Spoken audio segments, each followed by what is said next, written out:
Hello guys! For this video naman, aalamin naman natin yung iba't ibang sukat ng PVC orange sanitary pipe. So guys, meron ako ditong piraso ng PVC orange sanitary pipe na pinutol-putol ko po dahil masyado po siyang mahaba. 10 feet po yung haba niya, kaya kumuha lang po ako ng piraso para mabidyoan ko po ng maayos. So guys, meron ako ditong tatlong sukat, no? Ito pong tatlong sukat na ito po yung mga kadalasan na gamitin sa ating tahanan o kung saan man yan. So guys, unahin po natin itong 2 inches. So guys, ito pong 2 inches, madalas po itong gamitin guys sa mga lababo.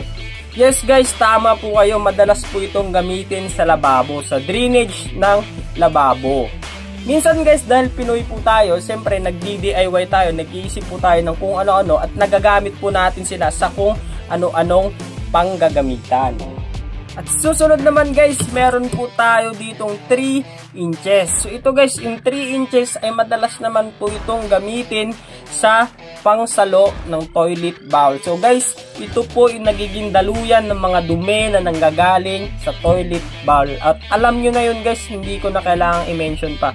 So guys, tandaan po natin, 3 inches po madalas po yan gamitin pang salo ng toilet bowl. At gaya nga po guys ng sabi ko kanina, Pinoy tayo, nag-DIY po tayo at nagkakaisip po tayo ng kung ano-ano at nagagamit po natin ito sa iba-ibang panggagamitan.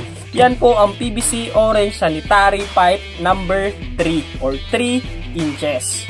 At ang huli naman guys na madalas natin gamitin, meron po tayo ditong PVC orange sanitary pipe 4 inches. Ito naman guys ay malaki po, 4 inches. So guys, ito naman po ay madalas na gamitin sa mga main sanitary pipe ng ating tahanan.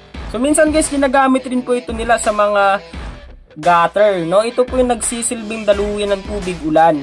At guys, ito na po ang ginagamit nila main sanitary pipe sa ating tahanan. So guys, dahil nga po malaki siya, dito na po dumadaloy lahat ng waterways na nagmumula sa CR, sa drainage ng CR, sa drainage ng bathroom, at minsan dito na rin nila kinukonek yung sa lababo. At heto po guys yung mga sukat na madalas po nating gamitin sa ating tahanan. At sana po may natutunan po kayo sa video ito. Hanggang sa muli, paalam!